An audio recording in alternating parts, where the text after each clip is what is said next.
para que si tienen alguna duda, pues Recording is quede on. más claro, ¿no? Entonces, bueno, la vez pasada estábamos hablando justamente de, bueno, terminamos de ver espermatogénesis y íbamos a comenzar a ver ovogénesis. Y al igual que, al igual que en la espermatogénesis, bueno, hablábamos que se llevaba a cabo la espermatogénesis en las gónadas masculinas, que son los testículos. Aquí se va a llevar en las gónadas femeninas y se va a llamar ovogénesis. Entonces, ovogénesis se lleva a cabo en las gónadas femeninas. ¿Cuáles son esas gónadas femeninas? Pues son los ovarios, ¿sí? Y ahí se van a estar produciendo las hormonas sexuales femeninas. Recuerden que hablamos de estrógenos como la principal hormona femenina, ¿sí? Y recordemos que habíamos dicho que todas las hormonas esteroides van a provenir del colesterol. La diferencia es en el número de carbonos que contienen las hormonas esteroides. Entonces, estrógenos son, o su precursor son los andrógenos. Andrógenos que recuerden que pues es una hormona masculina, ¿sí? Principalmente testosterona, pero bueno, hay andrógenos, bueno, androstenediona, dihidroepiandrosterona y algunos otros andrógenos que son andrógenos débiles, ¿no? No son tan la hormona masculina como tal, pero son, de alguna manera, son hormonas de tipo masculino. ¿Y qué sucede? Que estos andrógenos que están circulando normalmente, y bueno, que son producidos a partir del colesterol, pues que justamente en el ovario se van a aromatizar, ¿sí? Por acción de una enzima que se llama P450 aromatasa, y van a producir los estrógenos. Entonces, estrógenos se forman a partir de andrógenos. Y por eso es importante, pues justamente la estructura del ovario, ¿sí? Que ahorita vemos más adelante. Ya se ha mencionado que en el caso de la mujer los ovarios son estructuras pares con forma de almendra, pero 2 veces más grandes y son de color blanco rosado situados a ambos lados del útero. Y sabemos, o habíamos visto la clase pasada, que están situados a los lados del útero, fijados por un ligamento que se llama ligamento ovárico. Y ya mencioné ahorita que el ovario, además de producir los óvulos, va a segregar hormonas, que en este caso la hormona femenina son los estrógenos. Sin embargo, en el ciclo menstrual vamos a ver que además de estrógenos, hay una parte del ciclo menstrual que está regulado por otra hormona que es la progesterona.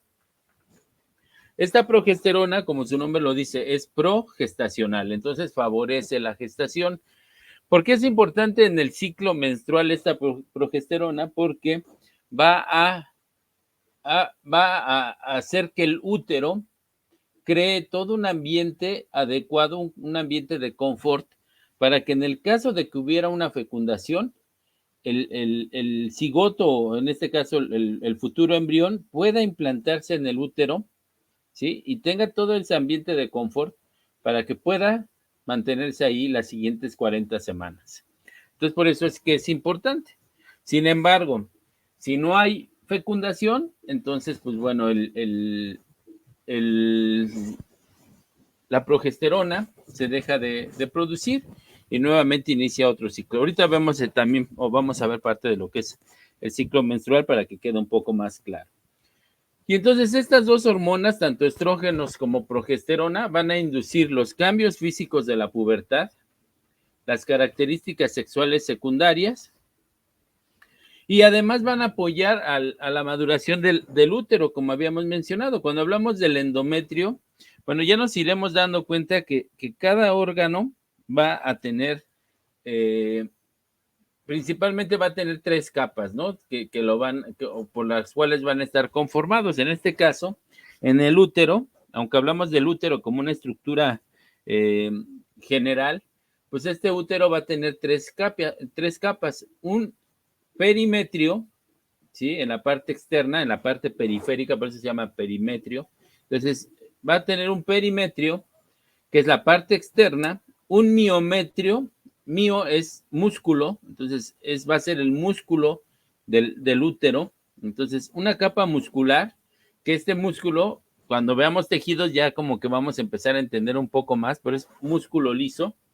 Entonces, el miometrio está formado por músculo liso, por fibras musculares lisas, y una parte interna que se llama endometrio, ¿sí? Que es un epitelio interno del útero. También ya vamos a ver las diferencias entre tejido epitelial, tejido muscular, tejido conjuntivo. Pero entonces vamos a ver que, por eso cuando hablamos de un órgano, hablamos que es la agrupación de diferentes tipos de tejidos, ¿sí? Entonces, bueno, entonces en la parte interna del útero es cuando nos referimos al endometrio o el endometrio uterino, que es la parte interna.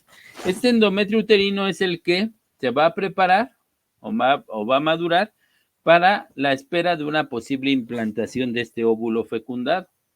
Y además, pues bueno, va, al igual que en el caso del eje hipotálamo, hipófisis, testículo, aquí también va a ser un eje hipotálamo, hipófisis, ovario, ¿sí? Por eso se habla de un eje hipotálamo, hipófisis gonadal, ¿sí? Aquí vamos a ver que también va a enviar las señales adecuadas al hipotálamo y a la hipófisis para mantener el ciclo menstrual. Todo eso lo vamos a ver con detalle un poquito más adelante. Y bueno, en esos ovarios, además vamos a ver que, además de llevarse a cabo la ovogénesis, que es justamente la producción de los gametos femeninos, también se va a producir otro evento que se llama foliculogénesis. Por eso es que hablamos que en los ovarios, en los ovarios se forman los folículos ováricos que van a producir óvulos, ¿sí? Que también van a estar secretando algunas hormonas, como son los estrógenos, que ya los mencioné.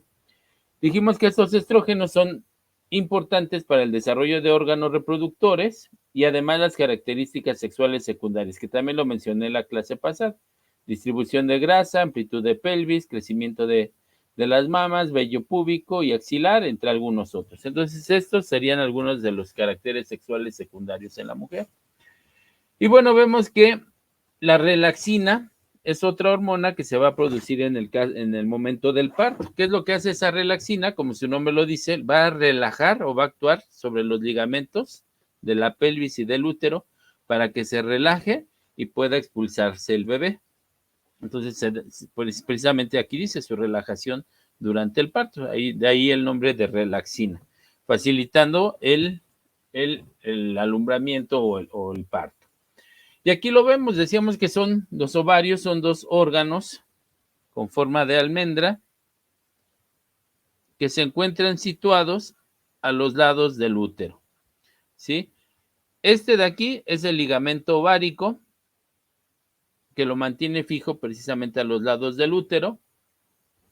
Y aquí se lleva a cabo el proceso de ovogénesis y foliculogénesis.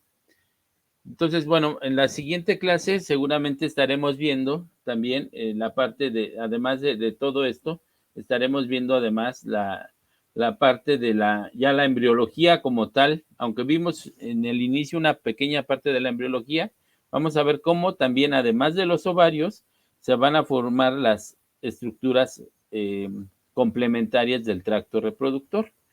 Entonces aquí vemos los ovarios. Estas digitaciones de aquí son las fimbrias que se van a encargar de captar o atrapar al ovocito en la ovulación y lo va a llevar adentro de la trompa de falopio, ¿sí? Esta estructura de aquí que vemos que es la trompa de falopio. Y en el caso de que se lleve la fecundación, se va a llevar en esta parte que es donde se ensancha, que se llama ámpula o ampolla. Se lleva aquí la fecundación y posteriormente es llevado a lo largo de la trompa de falopio para que el futuro embrión se implante en el útero, en el cuerpo del útero, y prosiga por ahí su gestación hasta estas 40 semanas hasta el parto. Aquí otras estructuras, esta que es el cérvix, ¿sí? Que es esta región que comunica a la vagina con el útero, la vagina y obviamente los órganos sexuales externos o vulva. Entonces, todas estas estructuras forman parte del tracto reproductor femenino. Decíamos que ustedes en la disección van a estar trabajando con un órgano de tipo bueno, un órgano, un material biológico, y pues si lo eligen de una cerdita, pues van a ver que la diferencia es que la trompa de falopio se va a llamar trompa uterina, ¿sí? ¿Por qué? Porque funciona como útero. Aquí se van a estar implantando los embriones de esta cerdita. ¿Por qué? Porque hablamos de especies que se llaman politocas, es decir, que tienen más de un producto, ¿no? Más de un producto en el caso de la gestación. En los humanos somos especies monotocas, aunque, pues bueno, puede haber gestaciones gemelares o de más de un producto, pero normalmente nuestra fisiología es para un solo bebé. Entonces, hablamos de especies monotocas, en este caso, un solo bebé. Entonces, el embrión se va a implantar en el útero y no como las especies que tienen más de un producto que se van implantando a lo largo de la trompa uterina. Por eso es que aquí se llama trompa de falopio. Lo correcto es decir, en la mujer, trompa de falopio, porque el útero es una estructura diferente. Entonces, bueno, aquí hablamos de, igual que en el caso de la espermatogénesis, vemos que hay dos células que son importantes para la producción de las hormonas sexuales femeninas, pero también para que se lleve a cabo el desarrollo de los gametos, en este caso, los ovocitos.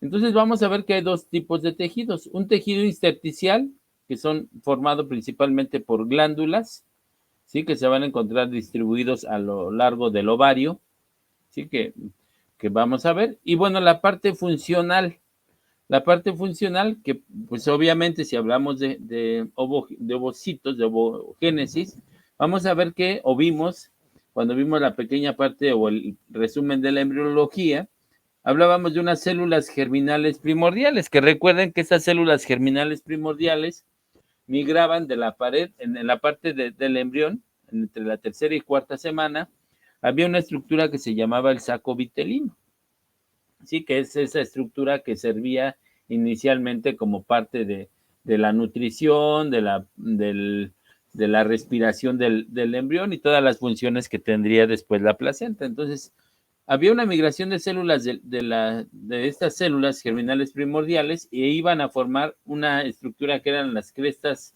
genitales o crestas gonadales que iban a formar el futuro testículo o el futuro ovario. Entonces, a partir de estas células germinales primordiales, en el caso ya del ovario, se van a formar las ovogonias, ¿sí? Entonces aquí ya estaríamos hablando de ovogénesis. Estas ovogonias van a ser precursoras, ¿sí? De estas células germinales primordiales.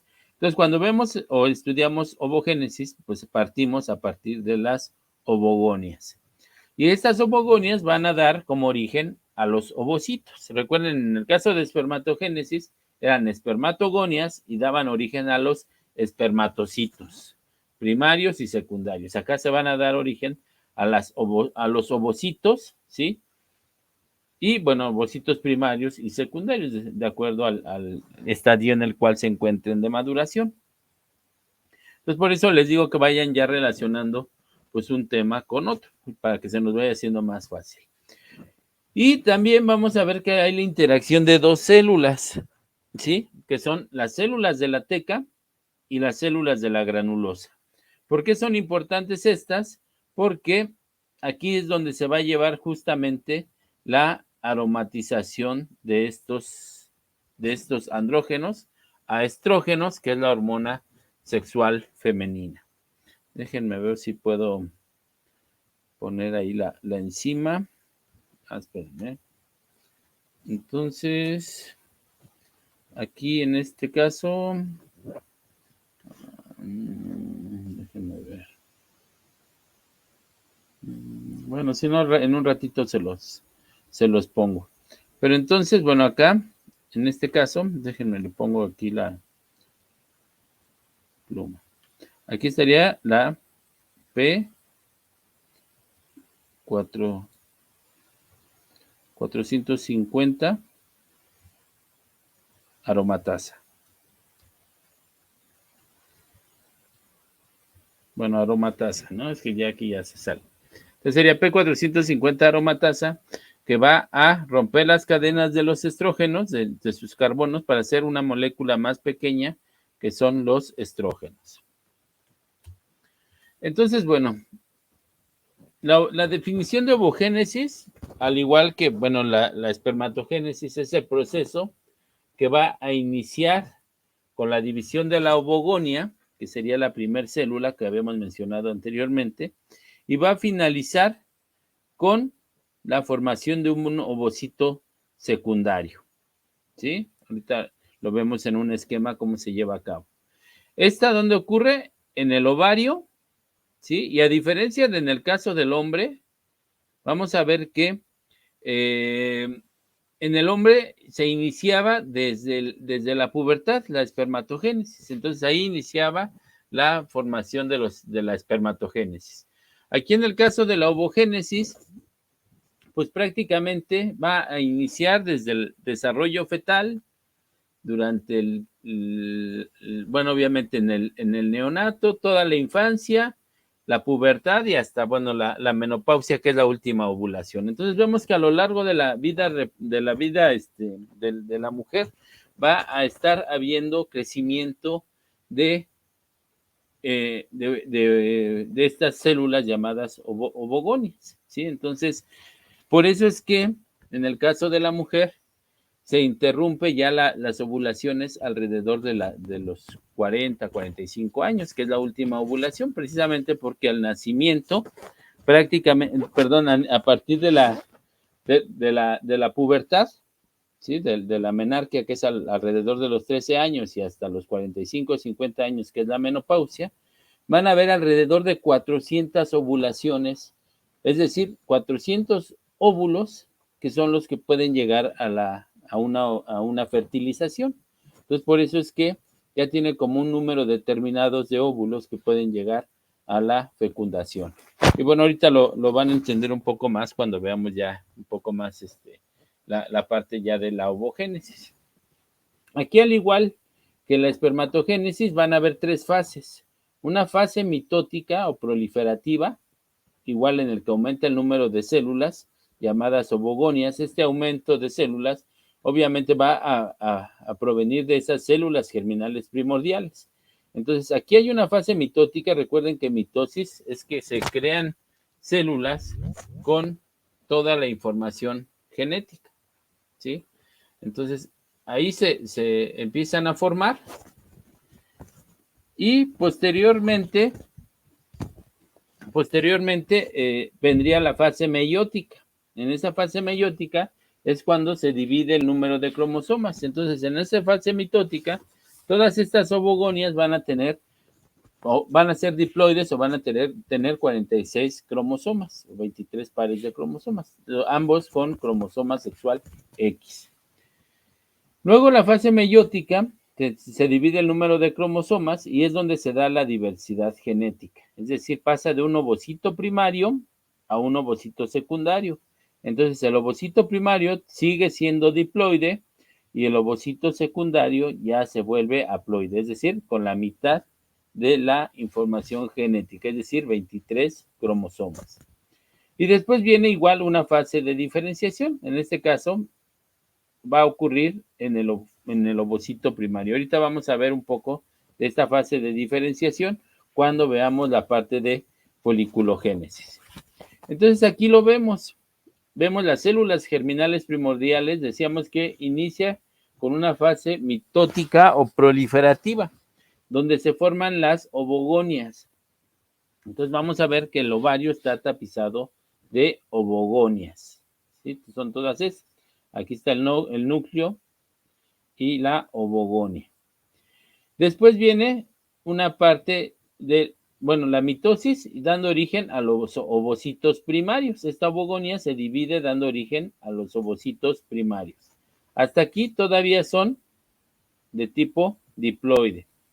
Y después viene una fase meiótica, ¿sí? En la cual el ovocito primario se reasume la meiosis y va a formar un ovocito de tipo secundario. En este ovocito secundario a diferencia de la espermatogénesis, que se formaban dos espermatocitos secundarios, aquí se va a formar un solo ovocito secundario y este ovocito secundario se va a quedar con todo el citoplasma de esta célula y va a dejar esta célula que igual tiene 23 pares de cromosomas, pero en ausencia de citoplasma. Entonces a este se le llama ovocito secundario y a este se le llama primer cuerpo polar, ¿sí? Aunque ambos tienen la misma cantidad de cromosomas, uno se queda con todo el citoplasma y el otro se queda sin citoplasma. Entonces tiene todos los organelos de esta célula, pero con ausencia de ese citoplasma. Entonces a ese se le denomina primer cuerpo polar. Y ahí queda arrestado en el segundo arresto meiótico. Si hay fertilización, aquí por eso vemos aquí al espermatozoide, si hay fecundación, entonces se reasume la meiosis y este ovocito secundario madura para formar el óvulo maduro, que es el que posteriormente se va a unir su pronúcleo con el pronúcleo del espermatozoide para formar el cigoto, que ya sería una célula de tipo diploide. Sí, hasta aquí vamos bien. Ahorita les muestro un esquema. Aquí estamos viendo. Entonces vemos la ovogonia que va a dividirse formando un gran número de células. Entonces lo que va a formar va a ser varios ovocitos primarios. Estos ovocitos primarios son diploides, es decir, tienen 46 cromosomas, 42 autosómicos y 2 cromosomas sexuales X. Posteriormente viene la primera división meiótica y aquí es donde se lleva a cabo la formación del ovocito secundario. Entonces, el ovocito secundario se queda con todo el citoplasma y queda esta otra célula que igual tiene la mitad de la información genética, pero sin citoplasma. Y a este se le denomina primer cuerpo polar. Solo si hay fecundación, ¿sí? Recuerden que, bueno, se lleva a cabo la ovulación. Cuando ovula, va en forma de ovocito secundario. Y si hay fecundación, se reasume la meiosis, dando como origen un óvulo maduro, igual con 23 cromosomas, y este nuevamente se divide, dando origen al óvulo maduro, a un cuerpo polar, pero este cuerpo polar, pues bueno, al igual que los demás, el otro proceso que es la espermatogénesis, este cuerpo polar también se divide, dando origen a otros dos cuerpos polares. Entonces se forman 3 cuerpos polares y un óvulo maduro, ¿sí? Por eso es que aquí, a diferencia, no se forman 4 óvulos maduros, solo se forma un óvulo maduro y 3 cuerpos polares. Sin embargo, el que normalmente van a escuchar o van a leer en los libros es la liberación del segundo cuerpo polar. Generalmente ya no se habla de la división meiótica de este primer cuerpo polar, aunque sucede. Entonces, en la primer meiosis se habla de un ovocito secundario y un primer cuerpo polar, y si se da la fecundación, se da la segunda meiosis, dando origen al óvulo maduro y a la liberación del segundo cuerpo polar. Así lo van a leer generalmente en los libros.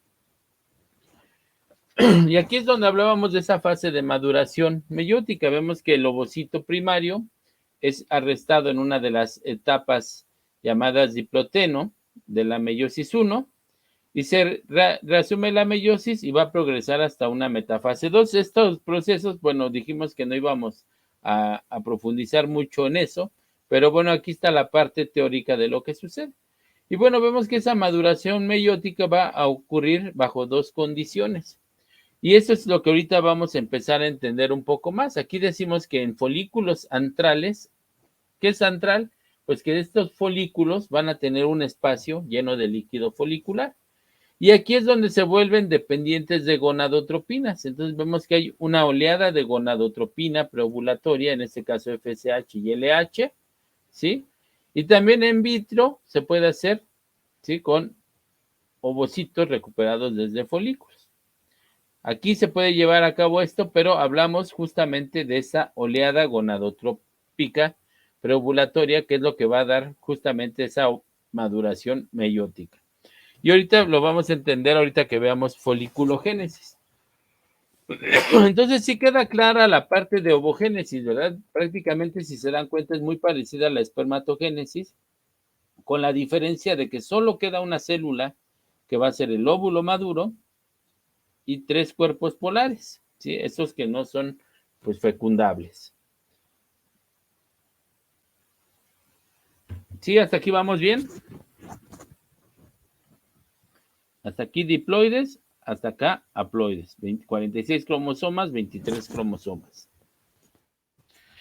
Y ahora pues empezaríamos a ver la parte de foliculogénesis. Foliculogénesis, aquí vemos que van a haber diferentes folículos sí, folículos en crecimiento. Cuando hablamos de folículos, vemos que estos folículos son la unidad funcional del ovario.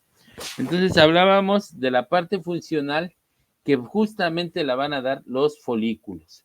En este caso, vamos a ver diferentes estructuras. Vamos a ver los folículos primordiales, los folículos primarios, folículos secundarios y folículos preovulatorios. Ahorita me regreso a esta imagen. Pero ¿qué estructuras? Bueno, aprovechando esta imagen, ¿qué estructuras tiene? Pues bueno, que el folículo primordial, vamos a ver un ovocito, ¿sí? Rodeado de unas células somáticas. Entonces está rodeado por estas células que son las futuras células de la granulosa. Entonces, está el ovocito y las células de las futuras células de la granulosa. Folículos primarios. Igual está el ovocito rodeado de estas células de la granulosa, pero ahorita vamos a ver la diferencia entre un primordial y un primario. Y puede tener incluso células de la teca, que son estas células alargadas. Entonces, ¿cuál es la diferencia? Que todavía no tiene una cavidad, que es esta, que se le llama antrofolicular. Aquí lo vemos, antrofolicular. Entonces, si no tiene antrofolicular, entonces es un folículo primario o preantral. El folículo secundario o antral ya tendría esa cavidad, entonces ya tendría células de la granulosa, células de la teca, pero además esta cavidad que es el antrofolicular. Ahí dentro de ese antrofolicular va a tener un líquido que se llama líquido folicular y que, bueno, va a estar lleno de hormonas, factores de crecimiento, entre algunas otras sustancias, citocinas, va a tener bastantes sustancias.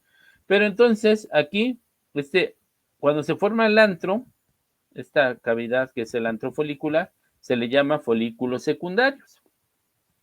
Pero ese folículo secundario va a continuar su crecimiento, ¿sí? Hasta dar origen a un folículo dominante. Ese folículo dominante se le va a denominar folículo preovulatorio, folículo terciario o folículo de Graf. Ahorita en una imagen pongo el nombre de Graf, así se le denomina al folículo ovulatorio o preovulatorio. ¿Sí? Entonces aquí lo vemos. Entonces, si vemos las estructuras, aquí, bueno, vemos el ovocito, dice que está bloqueado en el estado de diploteno de la meiosis 1 y que está rodeado de estas células mesenquimales o células somáticas, que son las futuras células de la granulosa.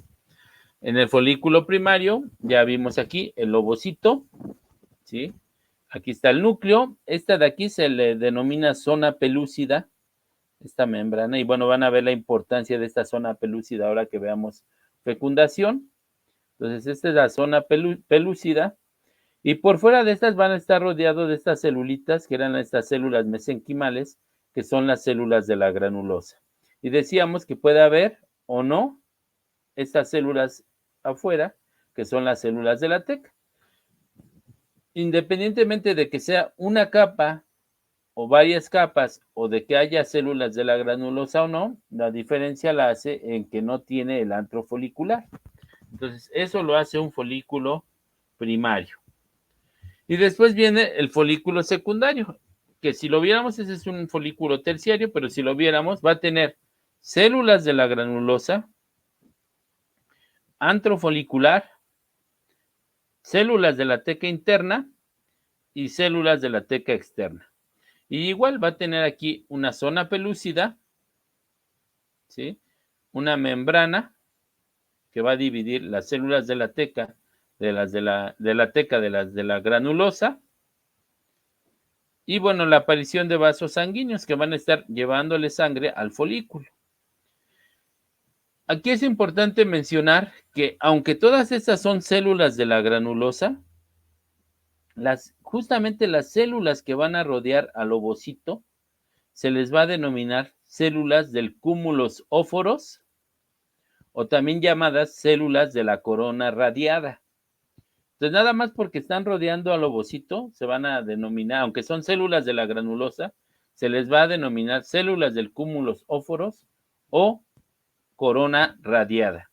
¿Por qué son importantes estas células? Porque al momento en que se da la ovulación, cuando se rompe este folículo, es expulsado el ovocito con todas estas células que lo rodean. Entonces, todas estas células que están acá, ahí se quedan, pero el ovocito es expulsado con estas células del cúmulo óforos o corona radiada. Ahora bien, vamos a ver la diferencia entre estos folículos primarios, secundarios, primordiales, primarios, secundarios y de Graf. Y si se dan cuenta en el esquema anterior, pues lo veíamos como que todas eran pues muy parecidas. ¿Pero dónde está la diferencia? Pues justamente en el tamaño, ¿sí? Si se dan cuenta. Un folículo primordial, aunque tenía el ovocito y las células somáticas o células mesenquimales, que eran las futuras células de la granulosa, si se dan cuenta, el tamaño de este es de 20 micras. Cuando hablamos de una micra, hablamos de una milésima parte de un milímetro. Entonces, una micra es una milésima parte de un milímetro. Entonces, cuando hablamos de 20 micras, pues ya más o menos dimensionarán el tamaño si hablamos de micras. Y en conjunto, junto con las células somáticas, va a medir alrededor de 50 micras. Si se dan cuenta, en el folículo primario, este ovocito ya creció y entonces mide aproximadamente 80 micras. Entonces mide o cuadruplica su tamaño. Entonces, si se dan cuenta, este era 20 micras. Acá en el ovocito, en el folículo primario, ya mide 40 micras, ¿sí? Y en conjunto con las células de la granulosa y células de la teca, puede llegar a medir hasta 200 micras, ¿sí? El folículo secundario o folículo antral, si se dan cuenta, ya el ovocito ya no crece, ya se queda ahí en esas 80 micras, si se dan cuenta. Ya lo que hace la diferencia es el número de células de la granulosa, la aparición del antro folicular y estas otras estructuras. Entonces, en el folículo secundario, vamos a ver el ovocito, que ya se queda en su tamaño final. Dependiendo de la literatura, puede ser que le pongan 80 micras, un poco más o un poco menos. Pero bueno, este ya no se modifica en su tamaño. Empieza la aparición de esta estructura que es el antro folicular y vemos que puede llegar a medir hasta 500 micras, es decir, medio milímetro. Y en el folículo de Graf o folículo preovulatorio, folículo terciario, vemos que el ovocito sigue del mismo tamaño, 80 micras. Están las células que lo rodean, que son las células de la corona radiada o cúmulos óforos, que son igual células de la granulosa. Todas las demás células de la granulosa, teca interna, teca externa, ¿sí? Vemos aquí el antro folicular, la zona pelúcida, que es la membrana del ovocito, la membrana basal, que es la que divide las células de la granulosa de las células de la teca, y bueno, este antro folicular que está lleno de líquido folicular, pero si se dan cuenta el tamaño, pues este llega a medir hasta 20 milímetros de tamaño. Entonces, pues si se dan cuenta con respecto a todos estos, pues es muchísimo, muy grande este folículo preovulatorio. Y ahorita vamos a ver unas imágenes de estos. Permítanme. Entonces, bueno, Aquí lo vemos, un folículo primordial, el ovocito, rodeado de esas células mesenquimales o células de la granulosa. Ya vimos la diferencia aquí, 20 micras, en conjunto, pues más o menos mide 50 micras. Después estaríamos viendo el folículo primario. Bueno, acá estaría, la diferencia sería de esa, de un folículo primordial, de un primario. El folículo primario igual tiene esas estructuras, el ovocito y las células de la granulosa, pero la diferencia es en el tamaño. Y llega a medir hasta 200 micras. Después el folículo secundario, igual el ovocito, ¿sí? Que más o menos 80 micras. Dijimos que ya está la aparición del antro folicular, que es esta cavidad, y decíamos que llega a medir hasta 500 micras, que aquí vemos. Y el folículo terciario, que ya es mucho más grande, todas estas estructuras son igual del mismo tamaño, desde el folículo primario hasta el de Graf, pero donde cambia es en el tamaño del folículo. Y ahorita, pues bueno, vamos a ver un poquito de esto. Entonces, bueno, aquí esto es importante porque les mencionaba hace un rato que en el caso del hombre la espermatogénesis se iba a dar a partir de la pubertad. ¿Sí? Veíamos eso. Oigan, chicos, ¿saben qué? ¿Me dan 5 minutitos, por favor? Es que acaba de llegar un mensaje que tengo que ir por mi hija. La escuela está aquí enfrente. ¿Me dan 5 minutos? ¿Regreso? Sí, profe. Les dejo estos datos, esta información para que la vayan viendo. Y ahorita continúo con esto. Denme unos minutitos, no me tardo, voy aquí enfrentito, luego. Permítanme.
Listo.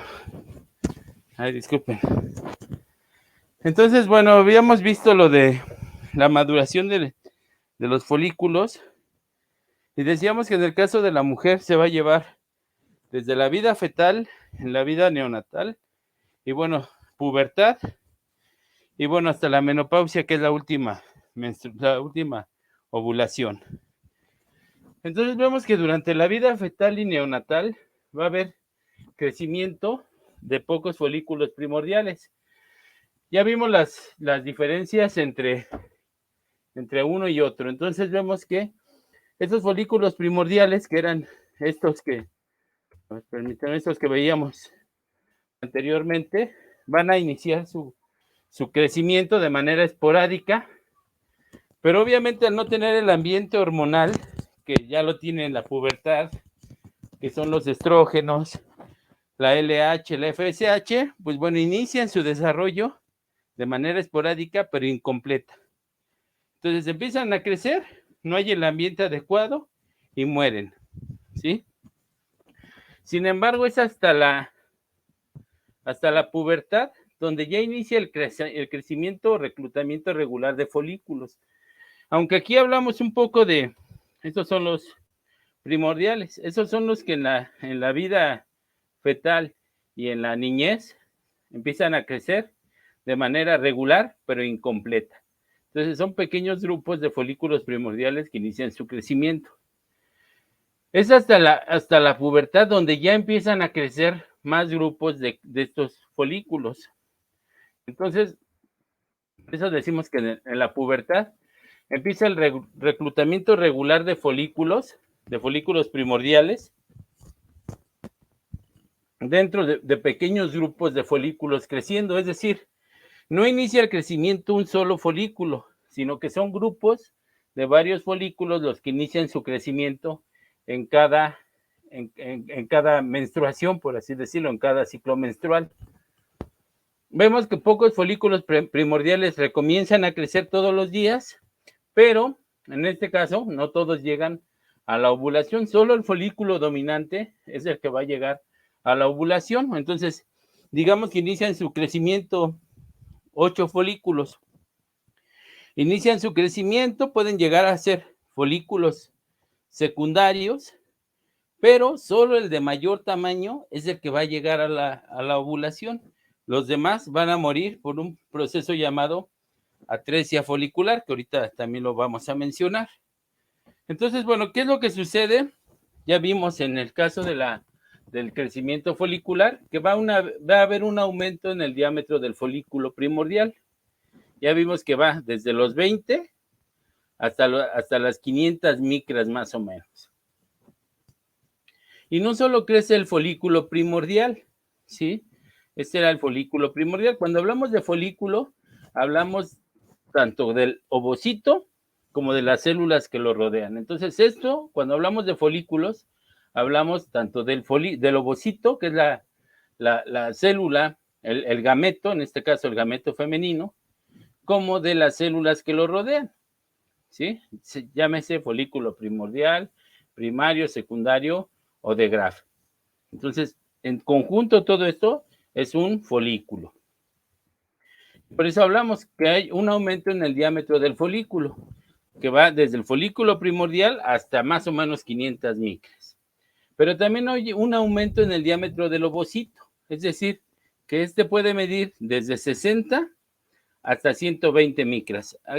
Y es lo que les decía en esta diapositiva, dependiendo de las citas que ustedes vean, pues bueno, aquí dice 80 micras, pero aquí dice que puede llegar hasta 120 micras el tamaño final del ovocito.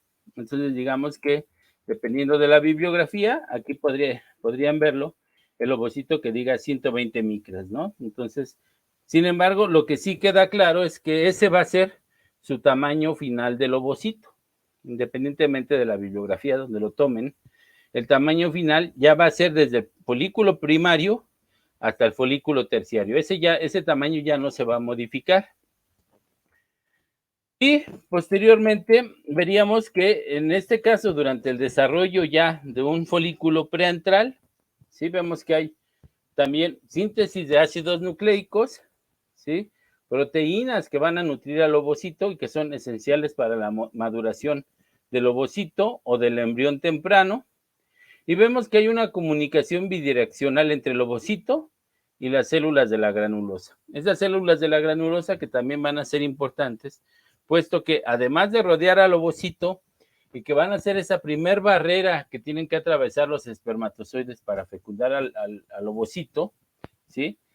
También vemos que van a estar produciendo hormonas, líquido folicular, entre algunos otros. Y después viene la transición de preantral. Hasta aquí estamos hablando preantral, es decir, de un folículo primordial hasta un folículo primario, independientemente de que tenga el folículo primario una capa de células de la granulosa o varias capas y células de la teca. El hecho de que no tenga antro folicular lo hace un ovocito, un folículo primario. Y luego viene la transición de preantral a antral. ¿Y qué sucede aquí? Que ya hay una proliferación de células de la granulosa, por eso es que empieza a aumentar de tamaño.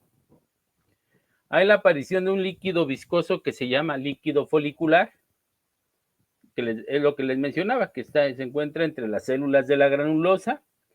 Se forma el antro folicular, que es esa cavidad que hay, y también hay síntesis de ácidos nucleicos, RNA, y proteínas en el ovocito, que también van a servir.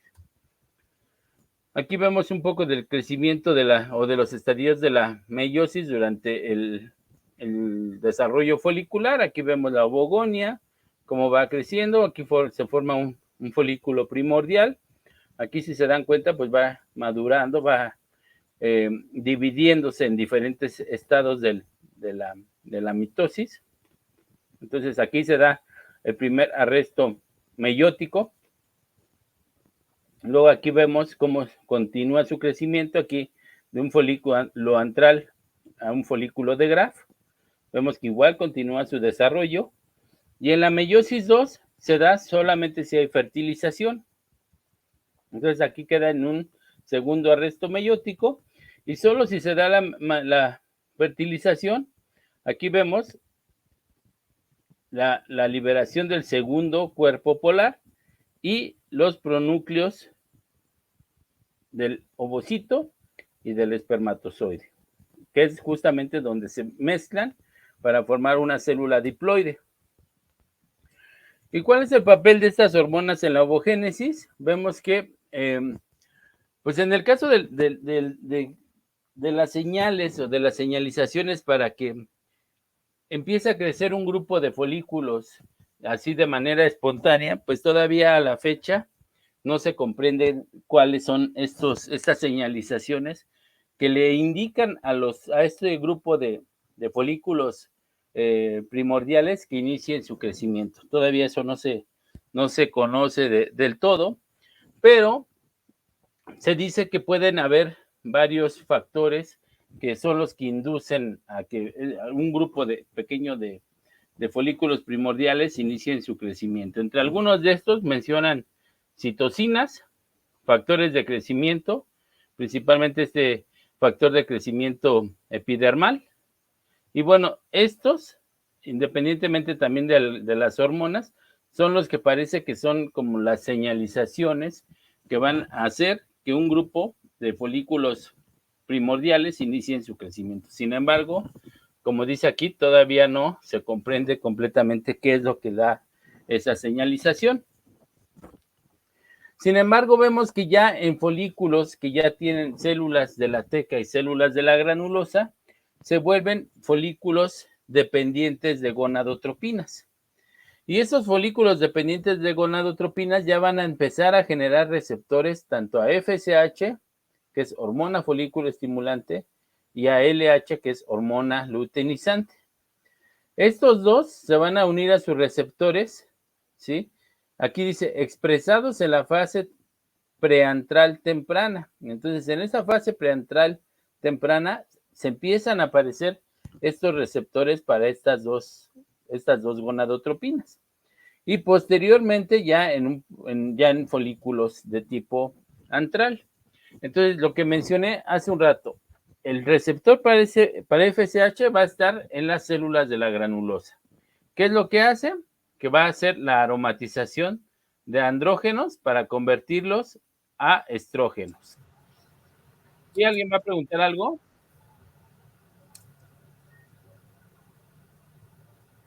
Hola, escucho un micrófono encendido. No, de todas maneras, continúo. Si tienen preguntas, me pueden interrumpir. Y luego el receptor para LH va a estar en las células de la teca. Entonces, justamente aquí es donde se lleva a cabo la conversión de andrógenos a estrógenos. Ahorita tengo ya una esquemita ahí donde se ve más claro. Y entonces, ¿qué es lo que hacen? ¿Qué es lo que hacen estos estrógenos? Pues que hace que las células de la granulosa estimulen su proliferación y que al igual que la espermatogénesis, junto con FSH, estimule la aparición de receptores para LH. Recuerden que LH es la que se va a encargar de sintetizar la aromatasa para producir los estrógenos. Entonces, por eso es que son importantes, ¿sí? Digamos que una célula estimula a la otra mediante estos receptores. Y gracias a esto, esta FSH, su nombre lo dice, hormona folículo estimulante, lo que hace es que estimule el crecimiento de los folículos. Entonces, aquí vemos que estrógenos, tanto FSH y LH, son importantes precisamente para que se lleve a cabo todo el proceso de maduración de los folículos. Y bueno, mencionar que estrógenos,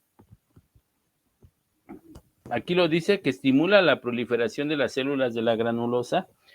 ¿Por qué? Porque tienen una función de tipo mitogénica. Lo que hace estrógenos es generalmente estimular la mitosis de las células. Por eso es que luego en tratamientos de cáncer lo que hacen es utilizar antiestrógenos precisamente para disminuir su efecto mitogénico sobre la proliferación celular. Aquí lo podemos ver en este esquema que era el que les mencionaba hace un momento. Vemos nuevamente el eje hipotálamo, hipófisis, gónada.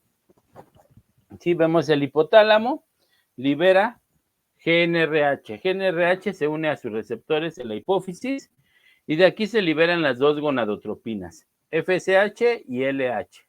Vemos que FSH lo que hace es, pues justamente, su nombre lo dice, estimular el crecimiento de los folículos, por eso se llama hormona folículo estimulante, entonces estimula la maduración de los folículos, pero también está involucrada en la conversión de andrógenos a estrógenos.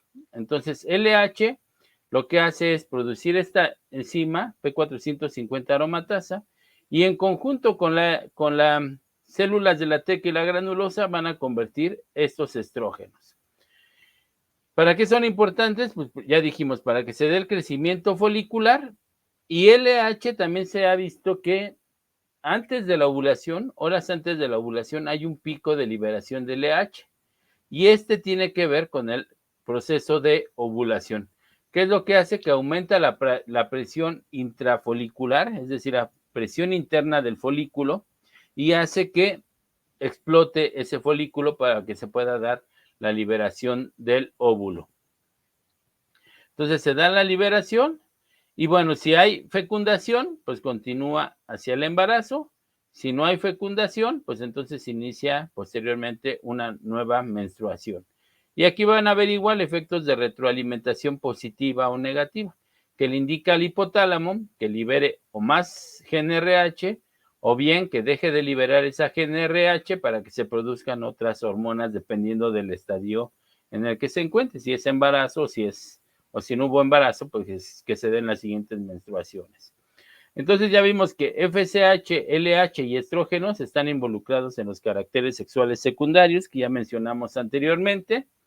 Y si se da la ovulación, y aquí vemos o retomamos un poco lo que habíamos mencionado anteriormente, si se da la ovulación, dijimos que minutos antes de la ovulación va a haber un pico de liberación de LH, y su nombre lo dice, es hormona luteinizante.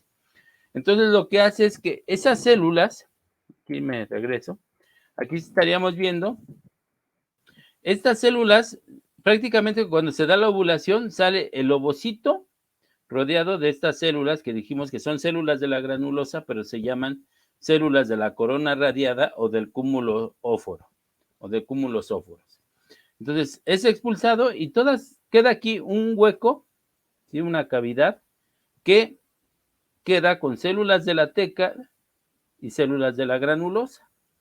¿Qué es lo que sucede? Que la LH empieza a luteinizar estas células, es decir, empieza a tener receptores para LH, tanto las células de la teca como las células de la granulosa, y entonces esa LH se empieza a unir a sus receptores, por eso es que se le denomina luteinización, es decir, todas estas células que quedan en el interior, ya el ovocito ya fue expulsado, es captado por la trompa de falopio por parte de las fimbrias, pero estas estructuras que quedan siguen sufriendo cambios, sigue teniendo receptores para LH y la LH que se está liberando se une a esos receptores. Entonces, por eso es que hablamos de la formación de un cuerpo lúteo. Cuando se luteinizan esas células de la teca y la granulosa, pues prácticamente la principal hormona que se empieza a producir es progesterona. ¿Progesterona para qué? Porque dijimos que pues se va a preparar el útero para que pueda haber un embarazo. Entonces empieza a haber producción de progesterona para preparar al útero, que en el caso de que haya una fecundación, el embrión, el futuro embrión, puede implantarse en el útero y continuar ahí por 40 semanas. Entonces, con fecundación ocurre un embarazo y la principal hormona va a ser progesterona. Sin fecundación, este cuerpo lúteo, que es el principal productor de progesterona, se destruye, se habla de una lisis de cuerpo lúteo, se destruye, se deja de producir progesterona y nuevamente empiezan a producirse estrógenos. Entonces, esto daría origen a una siguiente menstruación. Y aquí lo vemos un poco. Si se dan cuenta, aquí ese es un folículo de tipo primordial que inició su crecimiento, ¿sí?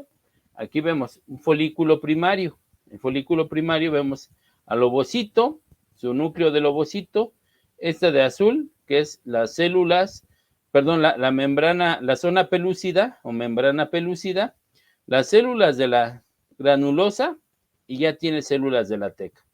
Si hiciéramos un corte a nivel de entre la zona pelúcida, entre lo que es el núcleo del ovocito y las células de la granulosa, lo viéramos así, aquí vemos. Y entonces veríamos que no tiene receptores todavía ni a LH ni a FSH. ¿Dónde aparecen esos receptores de LH y FSH? Hasta que se empieza a formar ese antro folicular, ¿sí? Entonces vemos que hay mayor cantidad de